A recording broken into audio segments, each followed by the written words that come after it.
මොකද්ද දන්නවද මේ සතියේ ටෝක් විත් උපාලි කතා කරන්නේ? මෙන්න මේක ගැන. හાર્ඩ්වෙයාර් මාර්ට් එක ගැන. ඕගොල්ලෝ දන්නවද මේ හાર્ඩ්වෙයාර් මාර්ට් එක ඇතුලේ වර්ග භාණ්ඩ වර්ග තියෙනවා ලක්ෂ 50ක්. ඒ කියන්නේ භාණ්ඩ වර්ග මිලියන 5ක් තියෙනවා. ලංකාවේ තියෙන එකම හાર્ඩ්වෙයාර් කම්ප්ලෙක්ස් එකක් තමයි භාණ්ඩ වර්ග ලක්ෂ 50ක් තියෙන. ඉතින් මේ කන්සෙප්ට් එක ලංකාවට ගෙනාපු ඒ ව්‍යවසායකයත් එක්ක තමයි අද අපි කතා කරන්න යන්නේ. මේක ලංකාව වෙනස් කරන හાર્ඩ්වෙයාර් ශාස්ත්‍රය වෙනස් කරන කතන්දරයක්. අපි ආගෙම අහලා බලමු කොහොමද මේ කන්සෙප්ට් එක යා ලංකාවට ගෙනාවේ කියලා. ඉතින් මට ඔබතුමාගෙන් අහන්න තියෙන මොකක්ද මේ? ඇත්තටම මේක කන්සෙප්ට් එකක්. මේක අපි හදලා තියෙන්නේ සප්ලයයි කස්ටමර්යි ඇවිල්ලා මීට් වෙන්න ප්ලැට්ෆෝම් එක. ඕන සප්ලයර් කෙනෙකුට එයාට අපේ ළඟ රෙජිස්ටර් වෙන්න පුළුවන්. එතකොට අපි කරන්නේ අතරමැදියෝ අඩු කරලා සප්ලයර්ගේ ප්‍රොඩක්ට්ස් ටික කස්ටමර්ට දෙන විදිය ඩිපාර්ට්මන්ට් ස්ටෝර් එකක් තමයි මේ ක්‍රියේට් කරලා තියෙන්නේ. ඒකේ විශේෂත්වය තමයි ලංකාවේ ගත්තාම ස්ටෑන්ඩඩයිසේෂන් කියන එක හරි අඩුයි. ඒ කියන්නේ ස්ටෑන්ඩඩ් ප්‍රොඩක්ට් එකක් කස්ටමර් කෙනෙකුට ගන්න තැනක් නැහැ. දැන් අපි ගත්තොත් එහෙම කෙසෙල් ගෙඩියක් මේ කඩේ ප්‍රයිස් එක වෙන ප්‍රයිස් එකක් අර කඩේ ප්‍රයිස් එක වෙන නිසා කස්ටමර් දන්නේ නැහැ මේකේ ස්ටෑන්ඩඩ් එක මොකක්ද කියලා. බරද සයිස් එකද මොකක්ද කියලා. ඇපල් ගෙඩියක් ගත්තත් එහෙම. හાર્ඩ්වෙයාර් ප්‍රොඩක්ට්ස් වල කිසි ප්‍රමිතියක් නැතුව තමයි ගොඩක් වෙලාවට තියෙන්නේ. අපි කරන්නේ හොඳ සප්ලයර්ස්ලා සිලෙක්ට් කරලා කස්ටමර් වෙනුවෙන් අපි ඉදිරිපත් වෙලා ඒකට ස්ටෑන්ඩඩ් එකක් දෙනවා. එතකොට අපේ මේ shops වල කරන්නේ ස්ටෑන්ඩඩ් ප්‍රොඩක්ට් එකක් හැම හાર્ඩ්වෙයාර් ප්‍රොඩක්ට් එකකම ස්ටෑන්ඩඩ් ක්වොලිටි ස්ටෑන්ඩඩ් එකක් මේන්ටේන් කරලා සප්ලයර්ගෙන් අරගෙන කස්ටමර්ට විකුණන එක තමයි අපි කරන්නේ. ඉතින් අපිට විශාල බඩු ප්‍රමාණයක් තියෙනවා මෙතන. ඒ වගේම තමයි හાર્ඩ්වෙයාර් එකක් කිව්වහම ඒකේ තියෙන අයිටම් මාස්ටර් එක. ඒක මේ මෙච්චරයි කියලා අපිට ලිමිට් කරන්න බෑ. ඒ කියන්නේ කස්ටමර්ගේ රික්වයර්මන්ට් එක අති විශාලයි. ඒ කියන්නේ කස්ටමර්ට තියෙන රික්වයර්මන්ට්ස් පේන්ට් වෙන්න පුළුවන්, ඉලෙක්ට්‍රිකල් වෙන්න පුළුවන්, ගෙදර දොරේ තියෙන ප්‍රශ්නයක් වෙන්න පුළුවන්. එතකොට අපි ඇත්තටම ගොඩක් වෙලාවට මෙතන කරන්නේ බඩුවක් විකුණන එක නෙමෙයි.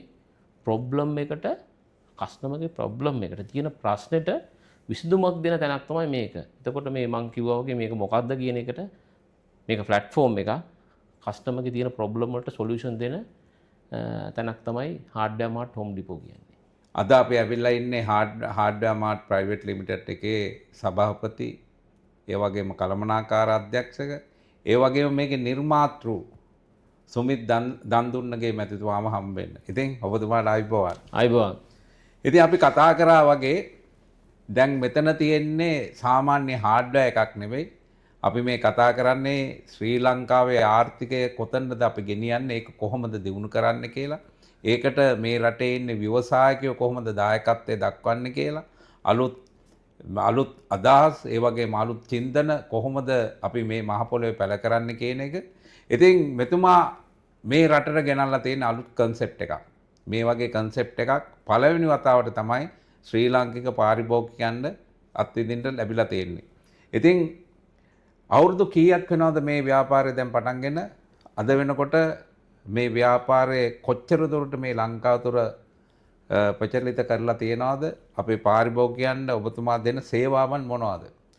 ඇත්තටම අපි බොහොම ස්තුතිවන්ත වෙනවා උපාලි මහතාට අපි අපේ ආයතනයට ආපු ගැන. ඒ වගේම මට මේක ගැන පොඩි විස්තරයක් කරන්න ඕනේ. අපි මේක පටන් ගත්තේ 2020. 2020 ඉඳලා අද වෙනකන් සාර්ථක ලෙස අපි මේ ව්‍යාපාරය පවත්වාගෙන යනවා. ඒකට හේතුව තමයි ඔබතුමා කිව්වා වගේ අපේ රට සංවර්ධනය වෙන රටක්. අර මම ඔක හැමදාම කියනවා අපේ සීයාගේ පොතේ තිබ්බේ මේක රංගන රට, අපේ තාත්තගේ පෙළ පොතේ තිබ්බෙත් ඔකයි සංවර්ධනය වෙනින් පවතින රටක් කියලා මගේ පොතේ තිබ්බේ එකයි, අපේ පුතාගේ පොතේ තියෙන්නේ එකයි. ඒකට හේතුව තමයි මේ රටේ ජනතාව විදිහට අපි වග කියන්න ඕනේ. මොකද අපි වැඩ කළොත් තමයි මේ රට දියුණු වෙන්නේ. අපි අලුත් කන්සෙප්ට් ගෙනාවොත් තමයි මේ රට දියුණු වෙන්නේ. මොකද ලෝකේ අනිත් රටවල ඉන්න විද්‍යාඥයෝ හැමදෙනාම ඒවා තනියෙන් තමයි ඒගොල්ලෝ ඒක නිර්මාණය කරලා තිබ්බා. අයින්ස්ටයින්ස් ගත්තත් කවුරුත් එයාට උදව් කරේ නැහැ. එයා තනියෙන් ඒ න්‍යායන් ඉදිරිපත් වෙලා තමයි එයා ඒ රට එයාගේ න්‍යායන් ඉදිරිපත් කළේ. ඒ වගේම තමයි රටක් දියුණු වෙනකොට පෞද්ගලික අංශයේ විදියට අපි අපේ තියෙන හැකියාවන් ඉදිරිපත් කරලා අපේ රටට අවශ්‍ය විදියට ඒවා දෙන්න ඕනේ. අපි යුරෝපේ රටකට ගියොත්, ඇමරිකාවට ගියත්, යුරෝපෙට ගියත් ඒ රටවල වල ගොඩක් තියෙන්නේ DIY. තමන්ගේ වැඩේ තමන් කරගන්න ඒවා. මොකද ලේබර් එක හරි වැඩි. ඒකින්ද ඒගොල්ලෝ ගොඩක් වෙලාවට කරන්නේ හાર્ඩ්වෙයාර් මේ වගේ සුපර් මාකට් තියෙන ඒ රටවල වල පොඩි පොඩි හાર્ඩ්වෙයාර් නෑ. හැම දෙයක්ම තියෙනවා. තමන්ගේ ගෙදර පේන්ට් ගන්න ඕන නම් පේන්ට් ටික ගෙනාව, බ්‍රෂ් එක ගෙනාව, පේන්ට් සික් ගාගත්තා. ඉතින් මම දැක්කා මේ රටවල් වලට ගියාම මේ රටවල් වල තියෙන වෙනස සහ දියුණුව. රටවල් වල පාරවල් ගත්තත්, මිනිසුන්ගේ ඩිසිප්ලින් ගත්තත් හැම දෙයක්ම හරි දියුණුයි. ඒක තමයි දියුණුව කියන්නේ. දියුණුව කියන්නේ නිකන් පාරක් හැදුවා විතරක් නෙමෙයි. අපේ ගුණාත්මක ඒ කියන්නේ අපේ ආකල්ප හැම දෙයක්ම වෙනස් වෙන්න ඕනේ. අපි පෞද්ගලික අංශයේ විදිහට රටට අවශ්‍ය දියුණු වෙන දේවල් කරන්න ඕනේ. මොකද මුදල් හම්බ කරන එක නෙමෙයි ව්‍යාපාරිකයෙක්ගේ පළවෙනියට වෙන්න ඕනේ. මුදල් කියන්නේ දෙවනුව. ඒක පළවෙනි එක හිතන්න ඕනේ සේවාව සහ මේ රටට සංවර්ධනයට කොහොමද අපි දායක වෙන්නේ කියලා. ඉතින් අපි දැන් ගත්තාම මිනිස්සෙක්ගේ කියන්නේ අපේ පාරිභෝගිකයෙක්ගේ එයාගේ ටයිම් එක ඉතුරු කරගෙන එයාට අවශ්‍ය භාණ්ඩය නිසි වෙලාවට දීලා ලෝකේ තියෙන අනිත් තාක්ෂණික පොඩක් තියෙනවනේ. දැන් අපි ගත්තාම අපි ට්‍රැඩිෂනලි ඉස්සර මේසන් බාස් මහත්තයෙක් ගත්තොත් එහෙම එයා වැඩට යනකොට යන්නේ හැන්දයි ළඹේ ඔය වගේ පොඩි පොඩි ටිකක් අරගෙන තමයි.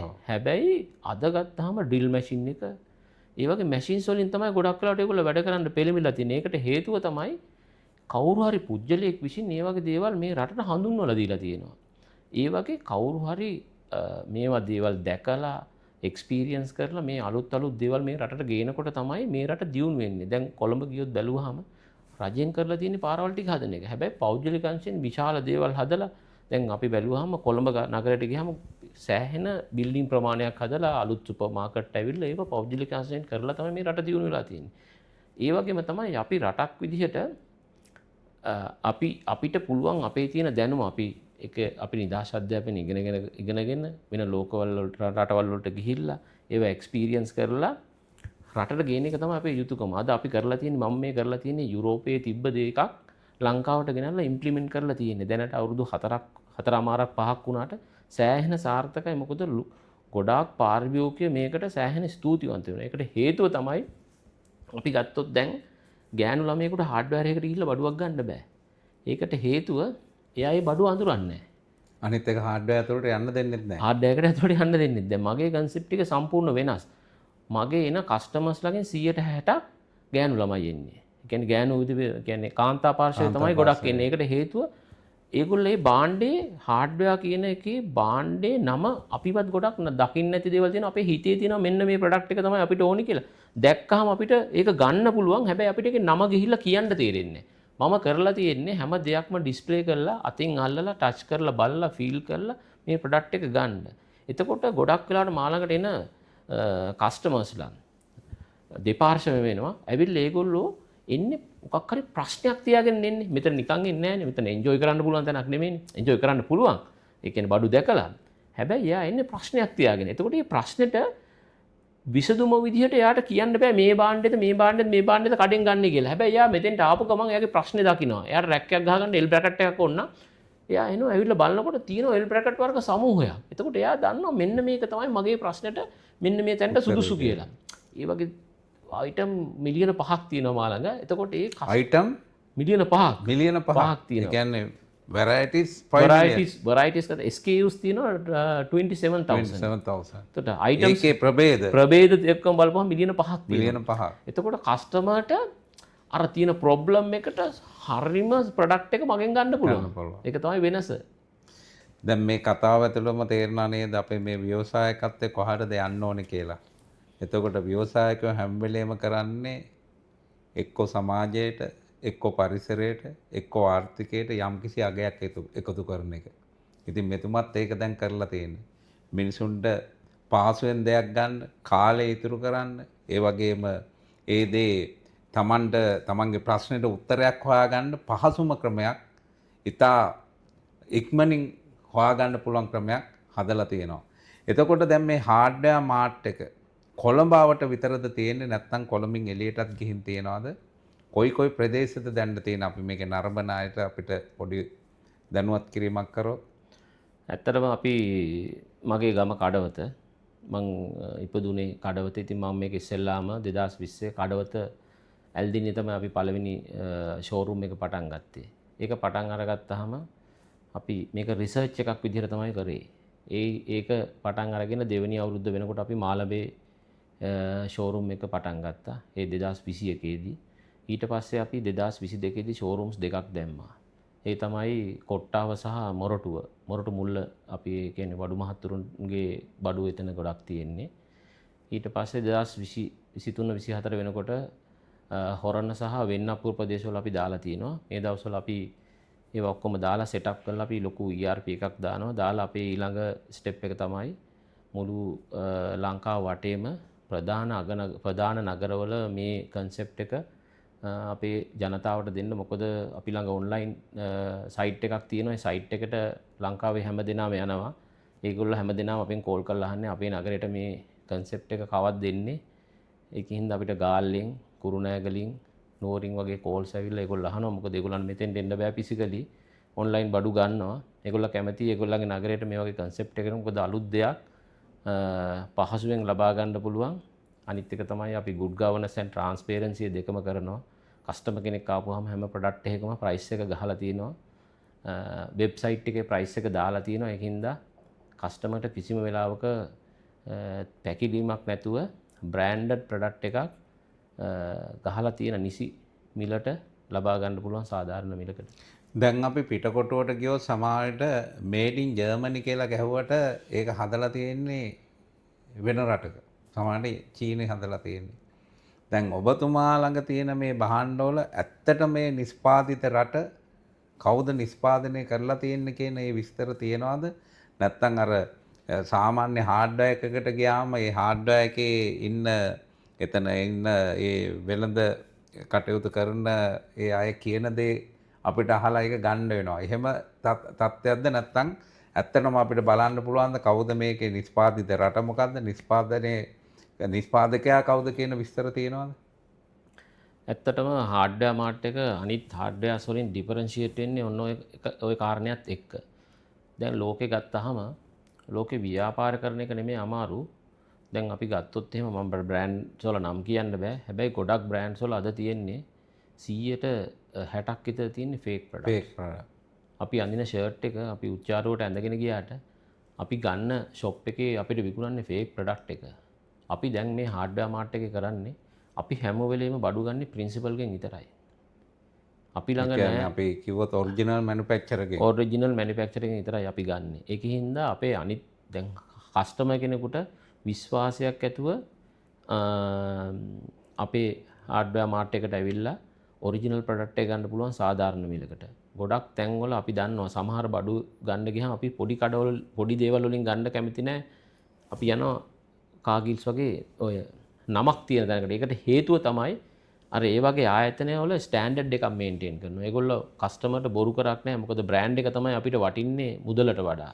ඒ කියන්නේ මම උදාහරණයක් කිව්වොත් දැන් අපි කඩේට යනවා ඇණයක් ගන්න. සුදුයකට ඇණයක් ගන්න යනවා.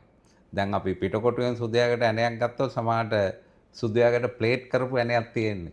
යකඩ ඇණයක් ප්ලේට් කරලා තියෙන්නේ. දැන් ඔබතුමා ළඟට ආවොත් යකඩ ඇණේ වෙනම සුදුයකට ඇණේ වෙනම ඕනම කස්ටමර් කෙනෙකුට හොයලා ගන්න පුළුවන්. අනිවාර්යයෙන්ම අපි හැම අයිටම් එකක්ම අපේ ක්වොලිටි කන්ට්‍රෝල් සිස්ටම් එකකට දාලා අපි කස්ටමර් සප්ලයර් ඉවලුවේට් කරලා තමයි බඩු ගන්නෙ. මොකද අපි මෙතන කරන්නේ කස්ටමර් වෙනුවෙන් අපි ඒ ස්ටෑන්ඩඩ් එකක් හදන එක තමයි අපි කරන්නේ. ඒ කියන්නේ කස්ටමර්ට වෙලාවක් නැහැ ස්ටෑන්ඩඩ් එකක් හදන්න. අපි කරන්නේ කස්ටමර් වෙනුවෙන් අපි ක්වොලිෆයිඩ් ස්ටාෆ් එකක් දාලා ඒ ප්‍රොඩක්ට් වල ප්‍රොමිතියන චෙක් කරලා තමයි අපේ ෂෝරූම් එක ඇතුළට අපි බඩු ඒ සප්ලයර් එකෙන් බඩු ගන්නෙ. එතකොට කස්ටමර්ට බය වෙන්න දෙයක් නැහැ. අනිත් එක තමයි කස්ටමර් ප්‍රොඩක්ට් එකේ මොන හරි ප්‍රශ්නයක් තිබ්බොත් ඒ බ්ලේම් එක එන්නේ අපිට. ඕක හાર્ඩ්වෙයාර් මාර්ට් එකෙන් ගත්තේ කියලා තමයි කියන්නේ. ඒකෙහිඳ අපි හැම වෙලෙම පරිස්සම් වෙනවා. ඒ කස්ටමර් වෙනුවෙන් ඒ ක්වොලිටි ප්‍රොඩක්ට් එකක් කස්ටමර්ට ඩිලිවර් කරන්න හැම වෙලෙම. අපේ ප්‍රොඩක්ට් ගැන අපිට කිසිම විදිහට බය වෙන්න දෙයක් නැහැ. 100% අපිට විශ්වාසය තියෙනවා අපි ළඟ තියෙන ප්‍රොඩක්ට්ස් අපිට කස්ටමර් වෙනුවෙන් ගාරන්ටි එකක් දෙන්න පුළුවන්. ඒ වගේම තමයි ලොකු සන්නාම තිබ්බත් ඒ සන්නාම වල ප්‍රොඩක්ට් එකකටත් අපි හොඳ වොරන්ටි එකක් හොඳ විශ්වාසයෙන් අපේ කස්ටමර්ස්ලා අපි ලබා දෙන්න පුළුවන්. ඔව් දැන් මෙතෙන්දී අපි ගත්තොත් සම්ප්‍රදායික හાર્ඩ්වෙයාර් එකක් කරන පුද්ගලෙක් හිතන්න පුළුවන් හાર્ඩ්වෙයාර් මාර්ට් එක තර්ජනයක් කියලා. ඇත්තටම මට හිතෙන විදිහට හાર્ඩ්වෙයාර් මාර්ට් එක තර්ජනයක් නෙවෙයි. හાર્ඩ්වෙයාර් මාර්ට් එක ඒගොල්ලොන්ට බෙන්ච්මාර්ක් එකක්. එතකොට ඒගොල්ලොන්ගේ ප්‍රොඩක්ට් එක ඒගොල්ලොන්ට පුළුවන් පාරිභෝගිකයට හොඳ ප්‍රොඩක්ට් එකක් දෙන්න හැම වෙලේම ගුණාත්මක භාණ්ඩයක් ඒගොල්ලොන්ට විකුණන තැන ඒගොල්ලෝ ඒ කියන විශ්වාසයක් මට හිතෙනවා. ඔබතුමාගේ අදහස මොකක්ද ඒ ගැන? ඇත්තටම අපි හැමෝලේම එකිනෙකා සහසම්බන්ධයෙන් තමයි ව්‍යාපාර කරන්න ඕනේ. අපි මේ ව්‍යාපාරේ පටන් ගත්තට පස්සේ සමහර අය හිතුවා මේක ඒගොල්ලන්ට තර්ජනයක් කියලා. ඒ හැම නගරයටම අපි ගිහිල්ලා මාස 3 වගේ යනකොට ඒගොල්ලෝ හිතනවා මේක බ්ලෙසිං එකක් කියලා. ඒකට හේතුව තමයි ඒ වටපිටාවට ලොකු පාරිභෝගික සංඛ්‍යාවක් ඇදෙනවා. එතකොට අපි සාමාන්‍යයෙන් හાર્ඩ්වෙයාර් ෂොප් එකේ කරන සමහර භාණ්ඩ අපි කරන්නේ නැහැ. ඒකට හේතුව අපි ඒක අපේ වටපිටාවේ ඉන්න හાર્ඩ්වෙයාර් වලට ඒක ඉඩ දීලා තියෙනවා. අපි ගත්තොත් වැලි, ගල්, යකඩ, සිමෙන්ති. මොකද ඒවල ජෙනරල් පර්පස් ඒවා. ඒවා කස්ටමර් කෙනෙකුට හොයා ගන්නවා කියන එක එච්චර අමාරු කාර්යයක් නෙමෙයි. හැබැයි සමහර දේවල් අහපුවාම ඒ හાર્ඩ්වෙයාර් වලින් කියන්නේ ඕක ගිහිල්ලා හાર્ඩ්වෙයාර් මාර්ට් එකේ බලන්න කියලා. අපිට එන පාරිභෝගිකය අහුවාම වැලි ගල් ගන්න කියලා අපි කියනවා අර මෙතන තියෙනවා අන්න අහවල් හાર્ඩ්වෙයාර් එක එකෙන් ගන්න කියලා. ඕක ටික කවසක් යනකොට ඒගොල්ලන්ට මේ හાર્ඩ්වෙයාර් මාර්ට් එකෙන් එන කස්ටමර්ස්ලා අපි යවනවා අර ළඟ තියෙන හાર્ඩ්වෙයාර්ස් වලට මෙන්න මේ මෙහෙම ඒගොල්ලෝ ගිහිල්ලා කියනවා හાર્ඩ්වෙයාර් මාර්ට් එකෙන් එව්වේ මේ වැලි ටික ගන්න මේ ගල් ටික ගන්න හાર્ඩ්වෙයාර් මාර්ට් එකෙන් එව්වේ. එතකොට හරි සුහදතාවයක් ඇති වෙනවා. අපි පොඩි මුල් කාලේදී පොඩි ඒගොල්ලන්ට තියෙන පොඩි චකිතයක් මේගොල්ලෝ ඇවිල්ලා අපිට තර්ජනයක් වෙයි කියලා. මොකද අපි ගොඩක් වෙලාවට කරන්නේ ටෙක්නිකල් අයිටම්ස්. කියන්නේ කස්ටමර්ට පාරිභෝගිකයට ලේසියෙන් හොයාගන්න බැරි භාණ්ඩ තමයි අපි මෙතන කරන්නේ. නැතු අර කස්ටමර්ට ලේසියෙන් හොයාගන්න භාණ්ඩ අපි කරයි කියලා ඒක රටට සේවයක් වෙන්නේ නැහැ. මොකද හැමතැනම තියෙනවනේ ඕක. අපිට සේවයක් වෙන්න ඕනේ අපි ඩිෆරන්ෂিয়েට් වෙන්න. අපි වෙනස් වෙන්න ඕනේ අර හાર્ඩ්වෙයාර් එක ට්‍රැඩිෂනල් හાર્ඩ්වෙයාර් එකට වඩා. ඉතින් ඇත්තටම ගත්තාම මේ වටපිටාවේ හැම මම දාලා තියෙන ෂෝරූම් වටපිටාවේ සෑහෙන හાર્ඩ්වෙයාර් ප්‍රමාණයක් තියෙනවා. ඒවල ඔයගොල්ලන්ගේ ව්‍යාපාරවලට කිසිම විදිහට බලපෑමක් ඇවිල්ලා නැහැ. මම මෙතෙන්ට ආවා කියලා.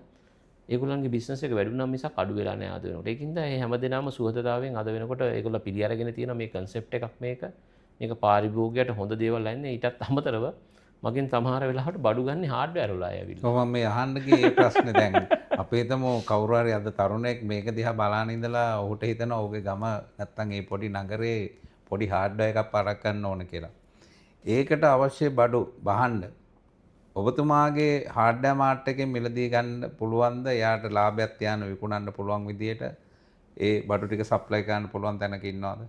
ඇත්තටම පුළුවන්. ගොඩක් ඔය අපේ එහෙම කස්ටමර්ස්ලා ඉන්නවා සෑහෙන ප්‍රමාණයක් අනුරාධපුර ඔය පොළොන්නරුව මැදිරිගිරිය පැති වලින් ඇවිල්ලා අපි ඒගොල්ලන්ට විශේෂ ඩිස්කවුන්ට් එකක් එහෙම ලබා දෙන්න අපි පෙළඹිලා තියෙනවා. ඉතින් ඒගොල්ලෝ අපෙන් අරගෙන යනවා බල්ක් ප්‍රොඩක්ට්ස් ටිකක්. ඒකට අපි ඒගොල්ලන්ට මේ ඩිස්කවුන්ට් එක අර ඩිස්කවුන්ට් එකට වැඩිපුර ඒ කියන්නේ සාමාන්‍ය පාරිභෝගිකයට වඩා බල්ක් ඩිස්කවුන්ට් එකක් දීලා ඒගොල්ලන්වත් රේන්ෆෝස් කරනවා. ගොඩක් වෙලාවට ඔය මම කොට්ටාව පැත්තෙත් මම දැකලා තියෙනවා හાર્ඩ්වෙයාර් වලින් ෂොප්ස් වල තියෙන අය ඒගොල්ලන්ගේ ඒ බඩු ප්‍රමාණය අරන් එනවා. ඒ වගේම තමයි සමහර වෙලාවට කස්ටමර් කෙනෙක් ඇවිල්ලා ලිස්ට් එකක් දුන්නාම හાર્ඩ්වෙයාර් එකෙන් ඒ හાર્ඩ්වෙයාර් එකට ඒ බඩු ටික ඔක්කොම තියාගන්න කැපැසිටි එකක් එයාට නැහැ. එයා කරන්නේ ඒ ලිස්ට් එකෙන් 90%ක් එයා ළඟ තියෙනවා නම් 10 එයා බලන්නේ යන තැනකින් අරගෙන අරක ෆික්ස් කරගන්න. එතකොට එයාට හොඳ තැනක් තමයි හાર્ඩ්වෙයාර් මාර්ට් එක. අර එයා ළඟ නැති තියෙන ටික අර කස්ටමර්ට වෙලාවක් නැහැනේ. කස්ටමර් ඔෆිස් හරි කොහේ හරි යනකොට ලිස්ට් එක දීලා යනවා මුදලාලිට. හැබැයි මුදලාලි ඒ ටික එයා ළඟ තියෙන 90% නම් ඒ ටික දාලා ඊටු ටික හાર્ඩ්වෙයාර් මාර්ට් එක අරගෙන ෆිල් කරනවා. එතකොට හැමදේනම සතුටින්. කස්ටමර්ත් සතුටුයි, අපිත් සතුටුයි, හાર્ඩ්වෙයාර් එක සතුටුයි. එතකොට එහෙම තමයි තියෙන්න ඕනේ. වෙන දැන් පිටකොටුවේ ගිහිල්ලා ගත්තොත් එහෙම කවදාවත් බඩුවක් නැහැ කියන්නේ නැහනේ. කිට් එකක් පිටිපස්සේ දොරින් එවලා ඊළඟ කඩෙන් අරගෙන අපිට බඩු ටික දෙනවා.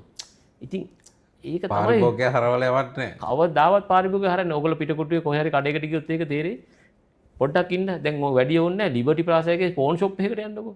ෆෝන් කවරයක් ගන්න ඔයා කියන්නේ ලොකු මාදිරි වල තියෙනවා. හැබැයි හැම ෂොප් එකක මේ ඔක්කොම බඩු ටික තියාට තියාගන්න බෑ. එයා කරන්නේ රයිට් ආපු ගමන් කස්ටමර් පොඩ්ඩක් වාඩි වෙන්න කියලා පිටිපස්සෙන් ගිහිල්ලා ඒ අවශ්‍ය බඩුව ඒ අහවල් කඩෙන් ගෙනල්ලා දෙනවා. ඒ වගේ ඉතින් අපෙන් ওই ටික මගෙන් අරගෙන ගිහිල්ලා එයාගේ බිස්නස් එක සාර්ථක කරන එක කියන්නේ බිස්නස් කියන්නේ හරි සහයෝගයෙන් වැඩ කරන්න ඕන දෙයක්. ඒක වින් වින්. දැන් අපි දන්නවා ගොඩාක් වෙලාවට අපේ රටට මේ අපි ඔය ප්‍රමිතියට බලලා ගේන භාණ්ඩ වර්ග ගොඩක් අඩුයි. දැන් අපි විශේෂයෙන්ම ගත්තාම මේ හાર્ඩ්වෙයාර් අයිටම් අපි ගත්තම ඕන තරම් පාරවල් වල දාලා පේමන්ට් වල දාලා විකුණන අය ඉන්නවා. ඒවා ඇත්තටම සමහරවිට අපිට ගෙදර ගිහින් අපේ පොඩි අපි හිතමු මොකක් හරි අඬුවක් නම් සමහරවිට ගෙදර තියෙන ඇනේ ගලව ගන්නත් බෑ. සමහරවිට ඒක විසි කරන්න වෙනවා. එතකොට ඔබතුමා හිතන්නේ නැද්ද මේ ලංකාවට ගේන මේ හાર્ඩ්වෙයාර් අයිටම් සමහරවිට අපිට ඒක පාවිච්චි කරන්න බැරුව විසි කරන්න වෙනවා. සමහරවිට මලකඩ කනවා. එතකොට අපේ රටේ තියෙන සල්ලි ටික තමයි අපේ විදේශ විනිමය මේකට විශාල ප්‍රමාණයක් වියදම් වෙනවා. මේකට මොකක් හරි ප්‍රමිතිකරණයක් එන්න ඕන කියලා ඔබතුමා විශ්වාස කරන්නේ නැද්ද? මේ එන බහල බහන්න නවත්තන්න ඕන කියන තැනක ඔබතුමා ඉන්නවද? මොකක්ද ඒ ගැන ඔබතුමාගේ තියෙන අදහස? ඇත්තටම මේ රටක සංවර්ධනය කියන්නේ ඒ කියන්නේ ඒ රටට එන බඩු ස්ටෑන්ඩඩයිස් කරලා තමයි ගන්න ඕනේ. දැන් අපේ රටේ ශ්‍රී ලංකන් මේ SLSI කියලා කියනවා. ඒ වගේම වෝටර් බෝඩ් එක තියෙනවා. ඒගොල්ලෝ සමහර බඩු දැන් ස්ටෑන්ඩඩයිස් කරලා තියෙන්නේ. උදාහරණයක් ගත්තොත් PVC SLS නැතුව PVC ගන්න තහනම් රටේ. ඒ වගේම සමහර බඩු තියෙනවා රටට ගේනකොට දැන් ගෑස් රෙගියුලේටර් එකක් ගේනවා නම් SLSI එකේ රෙජිස්ටර් වෙලා ඒ ක්වොලිටි ටික ටෙස්ට් කරලා තමයි රට ඇතුළට ගේන්න පුළුවන්. ඒ වගේම ෆ්ලෝටර් වෑල්. ඒ වගේ දැන් අයිටම් සමූහයක් ඒ ස්ටෑන්ඩඩ් එකක් හදලා තියෙන. දැන් උදාහරණයකට තමයි වෝටර් රයිස් කුකර් එක. රයිස් කුකර් එක ලංකාවට ගේන්න බෑ ශ්‍රී ලංකා SLS නැතුව. ඊට පස්සේ මේ වෝටර් හීටර් එක. ඒවා මුකුත් ලංකාවට ගේන්න බෑ. ඒ කියන්නේ ස්ටෑන්ඩඩ් එක මේ රට දියුණුවත් වෙනකොට රටේ තියෙන ආණ්ඩුවේ ආයතන එකතු වෙලා ඒ වගේ ස්ටෑන්ඩඩ් එකින් එක හදලා දෙනවා. ඒක තමයි දියුණුව කියන්නේ. අපිට ඉස්සරව තිබෙන ඉස්සර මේ කෙනවල කුණු ගොඩවල් ඔක්කොම දැම්මා. හැබැයි දැන් ඕවා ටික මේ හැදීගෙන යනවා. රටේ සංවර්ධනයත් ඒවා ටික හැදෙනවා. මේ ඔබතුමාට මතක ඇති ඔය මේ වතුර අපි වතුර රත්තරන් ජැකට් එක කියන්නේ ඒක ඉස්සර ඕන කුණු ගොඩවල් ගෙනත් දැම්මා. හැබැයි දැන් ගේන්න බෑ. දැන් SLS නැතුව ඒක ගේන්න බෑ. SLS කියන්නේ ඒගොල්ලෝ ස්ටෑන්ඩඩ් එකක් දාලා තියෙනවා. මේකේ හීට් එක, මේකේ කොයිල් එකේ කොච්චර මේ කැලරිෆික් වැලියු එක ඔක්කොම බලලා ඒගොල්ලෝ ස්ටෑන්ඩඩ් එක දීලා ඒක පාස් වුණොත් විතරයි රට ඇතුළට ගන්න පුළුවන්. ඒ වගේ මේ හાર્ඩ්වෙයාර් බඩු හැම එකටම එහෙම ස්ටෑන්ඩඩ් එකක් දැම්මොත් පාරිභෝගිකයටත් හොඳයි, ව්‍යාපාරිකයටත් හොඳයි. මොකද කූට ව්‍යාපාරිකයන්ට දෙන රටේ පොකට් එකටත් හොඳයි. රටේ පොකට් එකටත් හොඳයි. ගොඩක් වෙලාවට සමහර ආයතනවල ලාභ ලබන්න විතරක් වැඩ කරනවා. අපි යන ගමනේ අපි මේ සස්ටේනබිලිටි කියන එක තමයි බලන්නේ. කියන්නේ ඉදිරි දැක්ම. අපි ඉදිරියට කොච්චර දුර අපිට යන්න පුළුවන්ද මේ ආයතනය. මොකද ඒ වගේ දෙයක් කරොත් තමයි අපිට රිපිටිටිව් කස්ටමර්ස්ලා එන්නේ. දැන් අපිට එන කස්ටමර් අපි හැම වෙලෙම බලන්නේ ඒක ලෝන් ටර්ම් කස්ටමර් කෙනෙක් කරගන්න. එයා එක දවසක් භාණ්ඩයක් අරගෙන ඊළඟ දවසේ සවුත් වුණොත් එහෙම අපිටත් ප්‍රශ්නයක්. ඒකින්ද අපි හැම වෙලෙම බලන්නේ ස්ටෑන්ඩඩ් ප්‍රොඩක්ට්ස් කරන්න. දැන් මගේ ආයතනයේ තියෙන්නේ ඔක්කොම බ්‍රෑන්ඩඩ් ප්‍රොඩක්ට්ස් විතරයි මම විකුණන්නේ. දැන් ඕගොල්ලෝ ගත්තොත් එහෙම පේන්ට්ස් ගත්තොත් අපි টপ බ්‍රෑන්ඩ්ස් විතරයි කරන්නේ. වයර් ගත්තත් টপ බ්‍රෑන්ඩ්ස් විතරයි කරන්නේ. පේන්ට්ස් ගත්තොත් ඩියුලක්ස් නිපෝන් කරනවා. වෝටර් බේස් ගත්තොත් ජැට් එක කරනවා. ඒ වගේ ගත්තාම මේ බ්‍රෑන්ඩ් එකේ තියෙන උඩින්ම තියෙන ක්වොලිටි ප්‍රොඩක්ට් එක තමයි අපි කරන්නේ. ඒ කියන්නේ මිනිස්සු ඇක්සෙප්ට් කරලා තියෙනවා ස්ටෑන්ඩඩ් එකක් තියෙනවා. ඒගොල්ලෝ බ්‍රෑන්ඩ් එකට වැලියු එකක් දීලා ඒක මේන්ටේන් කරගෙන යනවා. වයර් ගත්තොත් කැලණි ACL කරන්නේ. ඒ වගේ ස්විචර්ස් ගත්තත් එහෙමයි. හොඳම මාකට් ලීඩ් එක ප්‍රොඩක්ට්ස් එක තමයි අපි කරන්නේ. ඒ වගේ අර පොඩි ඒවත් අපි හොඳ ස්ටෑන්ඩඩ් එකේ තමයි කරන්නේ. වෝටර් ප්‍රූෆ් ගත්තොත් මේ මාකට් ලීඩ් එකේ තියෙන ප්‍රොඩක්ට් එක තමයි අපි කරන්නේ. හැම එකක්ම ඒවා සෙග්මන්ට් කරලා ඒ ස්ටෑන්ඩඩ් එක තමයි අපි මේන්ටේන් කරන්නේ. මේ හાર્ඩ්වෙයාර් මාර්ට් එකට මිනිස් ගොඩක් පාරිභෝගිකයන්ට හේතුව ස්ටෑන්ඩඩ් බ්‍රෑන්ඩඩ් ප්‍රොඩක්ට් එකක් සාධාරණ මිලකට ගන්න පුළුවන්. ඒ කියන්නේ මේක එක්ස්පොනන්ෂල් ග්‍රෝත් එකක් තියෙන බිස්නස් එකක් වෙලා තියෙන්නේ අපිට. ඔය ඔබතුමා කිව්වා වගේ හැම කෙනාම බලාපොරොත්තු වෙන්නේ ස්ටෑන්ඩඩයිස් කරපු ප්‍රොඩක්ට් එකක් සාධාරණ මිලකට යාට අරගෙන ලෝන් ටර්ම් පාවිච්චි කරන්න. ඒක හින්දා තමයි අපේ විශ්වාසය දිනාගෙන ඒක තමයි මේ ඔබතුමා ඔය අහපු ප්‍රශ්නේ ගැබ් වෙලා තියෙන්නේ. අපේ සාර්ථකත්වයක් තියෙන්නේ එතන තමයි. ඔව්. එතකොට මේක අහගෙන ඉන්න සමහර විට අපිට මෙහෙම කිව්වොත් එහෙම ජයවර්ධනපුර විශ්වවිද්‍යාලයෙන් අපි හිතමු මැනේජ්මන්ට් ඩිග්‍රී එකක් තියෙනවා. ඒ වගේම කොළඹ විශ්වවිද්‍යාලයෙන් තව MBA එකක් අරගෙන තියෙනවා. MBA එකක් දෙකක් කරලා තියෙනවා. එතකොට ඒ අතරේ DBA එක කරන්න කැලණිය යුනිවර්සිටි එකටත් යනවා. ඒ කියන්නේ ඩොක්ටර් ඔෆ් බිස්නස් ඇඩ්මිනිස්ට්‍රේෂන් කරන්න. එතකොට මේ ඔක්කොම තියාගෙන ඉන්න එක්කෙනෙකුට සමහර විට හිතෙන්න පුළුවන් මේ නිකන් හොඳ ජොබ් එකක් කරන්න නැතුව මේ මොකටද මේ හાર્ඩ්වෙයාර් එකක් දාන්නේ, නිකන් ඒක ලැජ්ජාවක් වගේ වෙන්න පුළුවන් ඒ වගේ ක්වොලිෆිකේෂන් තියෙන එක්කෙනෙකුට. දැන් ඔයාලට හිතුන්නේ නැද්ද මේ හાર્ඩ්වෙයාර් මාර්ට් එක පටන් ගන්නකොට මේක පටන් ගන්න එක මට ලැජ්ජාවක්, මිනිස්සු මාව පිළිගන්නේ නැති වෙයි කියලා එහෙම මොකුත් හිතුන්නේ නැද්ද? ඇත්තටම මගේ කැරියර් එක, ඒ කියන්නේ මගේ මේක පටන් ගත්තේ මම විශ්වවිද්‍යාලයෙන් අවුට් වුණ ගමන්ම තමයි. මම ගිහිල්ලා පටන් ගත්තේ ඉංජිනියරින් ඇසිස්ටන්ට් කෙනෙක් විදිහට මේ කර්මාන්ත ක්ෂේත්‍රයේ ලංකාවේ තියෙන විශාලම ආයතනයේ. ඊට පස්සේ මම ප්‍රොඩක්ෂන් මැනේජර් වෙනකන් එතන ගියා. ඊට පස්සේ තව ආයතනයකට ගියා. ඒ ආයතනයට ගිහිල්ලා ෆැක්ටරි මැනේජර් විදිහට ජොයින් වෙලා එතන CEO විදිහට අවුරුදු 15ක් වැඩ කරා. ඒ කියන්නේ බිස්නස් එකක් පටන් ගන්නකොට ඒ කියන්නේ ප්‍රයිවට් සෙක්ටර් එකේ කොච්චර කාල වැඩ කරා? අවුරුදු 22ක් මම වැඩ කරා. 22ක් වැඩ කරා. ඔව්. ව්‍යාපාරයක් කරනකොට මේ වගේ ව්‍යාපාරයක් දැනුම නැතුව කරන්න බෑ. එකක් තමයි සබ්ජෙක්ට් නොලෙජ් එක තියෙන්න ඕනේ. අනිත් එක accounts. finance නැතුව මුකුත්ම කරන්න බෑ. මූල්‍ය විනය. මූල්‍ය විනය තිබ්බේ නැත්නම් cash flow ওই ටික තිබ්බේ නැත්නම් කරන්න බෑ. අනිත් එක negotiation skill. ඒක අලුත් සබ්ජෙක්ට් එකක්. මේ negotiation skills කියන්නේ වෙනම සබ්ජෙක්ට් එක, ඒක අනිවාර්යයෙන්ම තියෙන්න ඕනේ. ඊට අමතරව අපි පටන් ගන්න ව්‍යාපාරය මොකද්ද? අපි වළඳක් හදන්න දන්නවනම් වළං කර්මාන්තේ පටන් ගන්න ඕනේ. අපි ඇඳුම් මහන්න දන්නවනම් ඇඳුම් කර්මාන්තේ පටන් ගන්න ඕනේ. ඒකින්ද තමන් ඒ ප්‍රැක්ටිස් කරපු දේ තියෙන්නේ. මොකක් හරි ප්‍රැක්ටිස් කරලා ප්‍රගුණ කරපු දේෙන් තමයි දියුණු වෙන්න පුළුවන්. අපි ඩයලොග් එක ගත්තොත් ඒක අද ඇති වෙලා තියෙන ওই தත්වෙට ඒකේ හිටිය ඒක පටන් ගත්ත CEO ගේ තියෙන ටැලන්ට් එක හින්දා. ඔයා ස්ටිව් ජොබ් ගත්තොත් එයාගේ ටැලන්ට් එක තමයි එතන මතුවෙලා Apple එක ආවේ. Microsoft ආවෙත් එහෙම තමයි.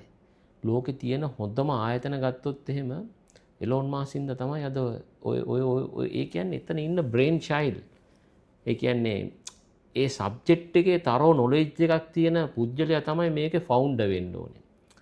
එතකොට තමයි මේක හරියට වැඩේ දුවන්නේ. දැන් ඕක ගත්තොත් එහෙම කේස් ස්ටඩිස් සෑහෙන ප්‍රමාණයක් මේව කරලා ඔය මං කිව්ව පොඩි එක්සැම්පල් ටිකක් කිව්වේ ලෝකේ කොහෙද ගන්නෙ මේව කරන්න කියලා. ඒ පුජ්‍යලයාගේ ඒ හැකියාව ඒ තමන්ගේ ජන්මයෙන් DNA වලින් ඇවිල්ලා ඒක ප්‍රැක්ටිස් කරලා දියුණු කරලා අර වගේ බෑග්ග්‍රවුන්ඩ් එකත් එක්ක ගත්තාම තමයි සාර්ථක වෙන්න පුළුවන්. ඒ කියන්නේ ඔබ Nokia කියන්නේ මේ හાર્ඩ්වෙයාර් මාර්ට් එකක් ලංකාවේ ට්‍රෙන්ඩ් එකක් වෙනවා. අනිවාර්යයෙන්ම ට්‍රෙන්ඩ් එකක් එනවා. ඒකින්ද ගොඩක් අය අපෙන් ඇවිල්ලා අහනවා, අපි උදව් කරනවා. මේ ඇත්තටම පොඩි හાર્ඩ්වෙයාර් එකෙන් අපෙන් ඇවිල්ලා ඒක අහනවා මොකද්ද මේ ERP සිස්ටම් එකක් කියන්නේ, කොහොමද මේකට බාකෝඩ් සිස්ටම් එකක් දාලා සිස්ටමයිස් කරලා මේක ෆයිනෑන්ස් සිස්ටම් එකක් දාලා කොහොමද දුවන්නේ කියලා අපිට අහනවා. අපි එහෙම අයට ගොඩක් අයට උදව් කරලා තියෙනවා. ඒගොල්ලෝ ඒ ගම් වලට ගිහිල්ලා ඒවා දානවා දැන්. ඉතින් මේක ඇවිල්ලා ඇත්තටම මේ හොඳ ලොකු සේවයක්. දැන් ඉතින් අපි මේ ආර්ථිකය ගැනනේ කතා කරන්නේ. දැන් අපි ගොඩක් දේවල් කතා කරා. දැන් මං කෙටියෙන්ම අහනවා. දැන් සමහරව අහන්න හිතන්න පුළුවන් කොහොමද මේ හાર્ඩ්වෙයාර් මාර්ට් එකෙන් මේ ලංකාවේ ආර්ථිකය දියුණු කරන්නේ? මෙයා මේ ලංකාවට බඩු ගෙනල්ලානේ විකුණන්නේ. එහෙම හිතන්නත් පුළුවන්. හැබැයි මේ විකුණන බඩු වලින් 70%ක්ම මෙතුමාගේ මේ හાર્ඩ්වෙයාර් මාර්ට් එකේ තියෙන්නේ ලංකාවේ නිෂ්පාදනය කරන භාණ්ඩ. එතකොට මම ඔබතුමාගෙන් අහන්න කැමතියි අර කවුරු හරි හිතනවා නම් මෙයාගෙන් මොකද්ද මේ රටේ ආර්ථිකයට තියෙන ඔබතුමාගේ තියෙන දායකත්වය කියලා මොකද්ද ඔබතුමා දෙන පිළිතුර? ඇත්තටම රටේ නිෂ්පාදකවරුන්ගිට තියෙන්න ඕනේ ප්ලැට්ෆෝම් එකක්. එතකොට තමයි එයා නිෂ්පාදනය කරන්නේ. නැත්නම් නිෂ්පාදනය කරලා ෆැක්ටරි තිබ්බට වැඩක් නැහැ. ඒ කියන්නේ අපි හැම වෙලෙම කියනවා නිෂ්පාදකයාට වෙළඳ පොලක් තියෙනවා. වෙළඳ පොලක් තමයි මම හදලා දීලා තියෙන්නේ. මොකද ප්‍රචාරයක් සමග වෙළඳ පොලක් හදලා දීලා තියෙනවා හොඳ ප්‍රොඩක්ට්ස් වලට. මගේ ගත්තොත් 85ක් 90ක් තියෙන දේශීය නිෂ්පාදනකයන්ගේ බඩු. PVC ද, conduits ද, paints, electrical items හැම දෙයක්ම මේ ලංකාවේ හදන බඩු තමයි තියෙන්නේ. ලණු බෝල, ඉදල්, උදුළු මිටවල්. ඒ කියන්නේ අපි මගේ වැලියු චේන් එකේ ගම් වල ඉන්න අයට ලොකු chance එකක් දීලා තියෙනවා. cotton waste මහනවා සමහර අය.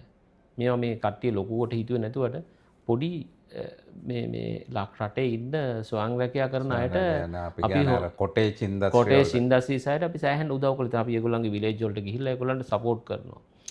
දැන් උදළු මිටු හදනවා කිව්වහම මිනිස්සු හිතන ඇති ඒක ඇවිල්ලා නැචරල් ප්‍රොඩක්ට් එකක්. පොල් කටු හැන්ද හිටම විකුණනවා. පොල් කටු හැන්ද ඉඳන් විකුණනවා. ඊට පස්සේ සමහර අය මේ ඔය අපේ කඩවත ෂෝරූම් එක ළඟ තියෙනවා බෑබඩ කියලා ගම්මාරයක්. ඒකේ කම්මල් තියෙනවා. ඒ කම්මල් වලින් මට බඩු සෑහෙන මිලියන ගාණක මාසෙකට මම ගන්නවා.